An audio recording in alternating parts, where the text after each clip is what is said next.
ở đây ai là Trương Quốc Thủy?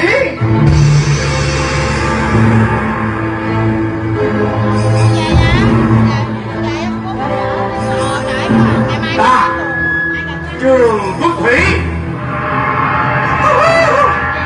Dạ với ba chị. Ở tù mà sao đẹp trai vậy? Nhiêu tuổi hả anh trai?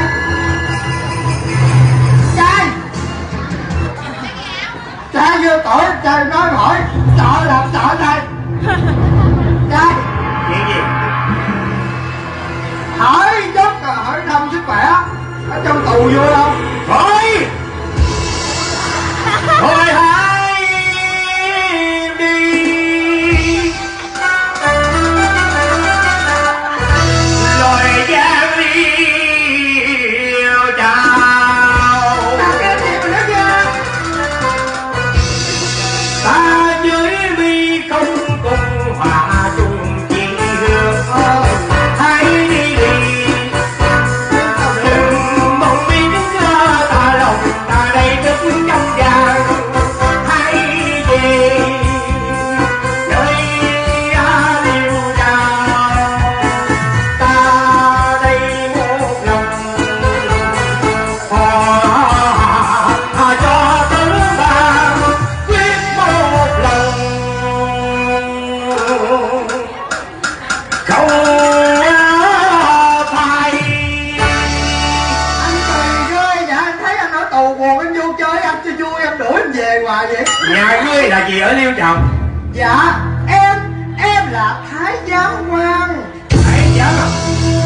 Biết hát không? À, cái này chơi hoài nha anh hai. Làm được á? Biết hát không? Đương nhiên là không. Đừng tin gì à? Tới tên chứ. Không biết hát ở đây làm gì? Cái này kiếm người chơi vui. Vui. Mình ở đây chơi. Ở tù có gì vui mà chơi? Ở tù mới có nhiều cái vui. Hả? Đúng không? Thí dụ ta nghe cái nào Ví vui? dụ gì đâu? Ở ngoài đi làm cực khổ quá mà. Vô tù đi có người nuôi. Vui không? Vậy bây giờ ta với ngươi đổi vai với nhau. Còn quá ra là tao dám vui chết trời. Thái giám có gì vui? Ở tù không có vui bằng làm thái giám. Hiểu không? Vậy thái giám có gì vui? Ở giờ nè, bây giờ nè, thôi bây giờ mệt quá. Không có nói nhiều nữa. Bây giờ đi thả tôi nè. Người cũng biết lo cho chúa nhà ngươi quá. Lừa chứ sao không lừa. Bắt ta càng bài cái thay đồ đó chứ. Em làm được hết á. Đi, đi.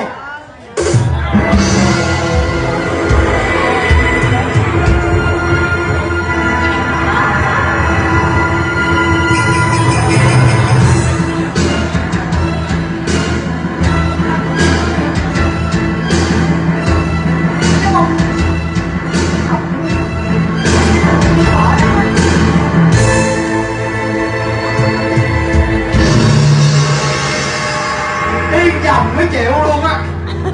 Đây ra được rồi không bắt đi vòng. Luôn. Muôn tấu hoàng, muôn tấu hoàng thượng. Điều chi? Có Trương Quốc Thủy đến. Ồ, quân tấn quốc kia. Ngươi hãy khai thật tên họ là chi, mau cho ta được rõ. Ta Trương Quốc Thủy. Quê ở Tuấn Đan, có vợ là Triệu Thị, em là Trương Hồng Đó, huyện Tử Giang nơi ở. Tại sao phải biết dở cho bà muội của ta? Những người họ đối với ta là tình đậm mặn nghĩa suốt ra. Ta Trương Quốc Thủy Lấy gì làm bằng chứng? Người là Trương Quốc Thủy. Ngọc Gia Bảo. Ngọc Gia Bảo của mẹ cha.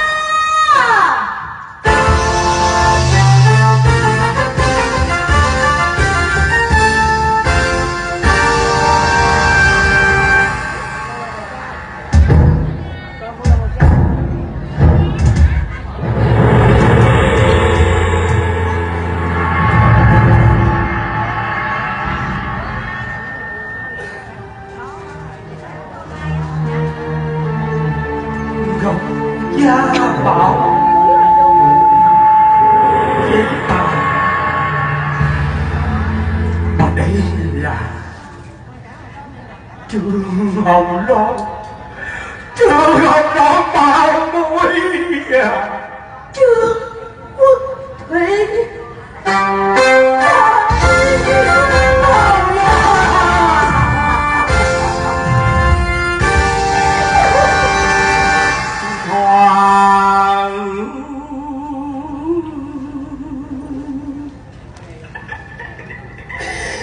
thoáng trong em vui mừng nào loan hỡi loan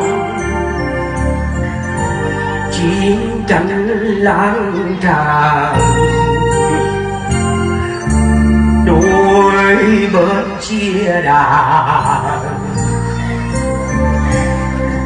làm sao ta đây nhói đau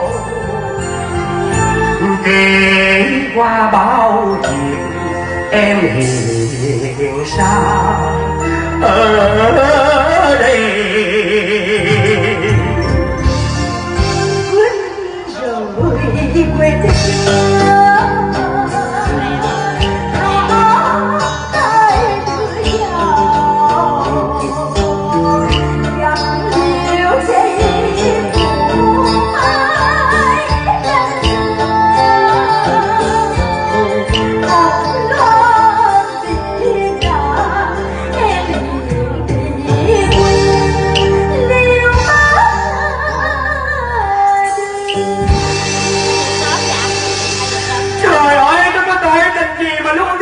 chuyện chia ly kẻ một người đông đau lòng sầu gian dở cháu mịt mờ môi hỏi nghe trong lời than thở nhớ thương nhiều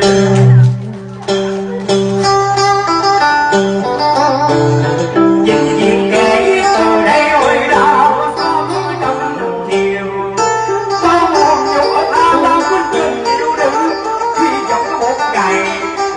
tôi được trùng quang hận lũ dân không tàn chân máu lệ mẹ cha chẳng là cả sông là cái vợ chồng đi ta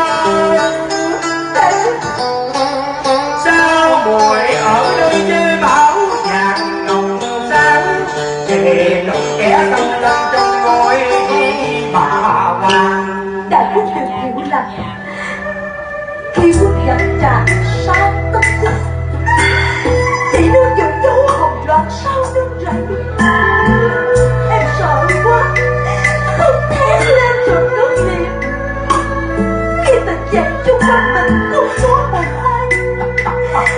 ai nhờ tài soi leo bám thức độ nhân tình cứ mà em đã nhận là những người sống sung sướng an nhàn đến tức giận nhưng chưa bao giờ em thôi nhớ quên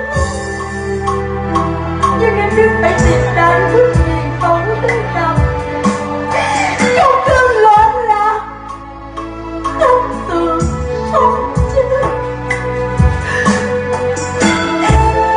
và cuối cùng em đã gặp được Liêu Chương giờ người đã cứu em thoát dòng nguy hiểm Đừng hận Đừng hận Hào lên Đại đức Đại đức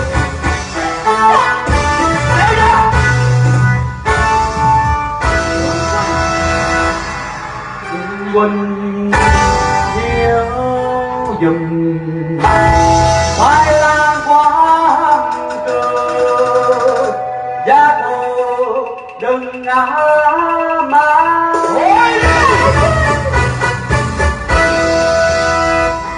Riêng ban quang hồn nước liêu quy châu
ái hò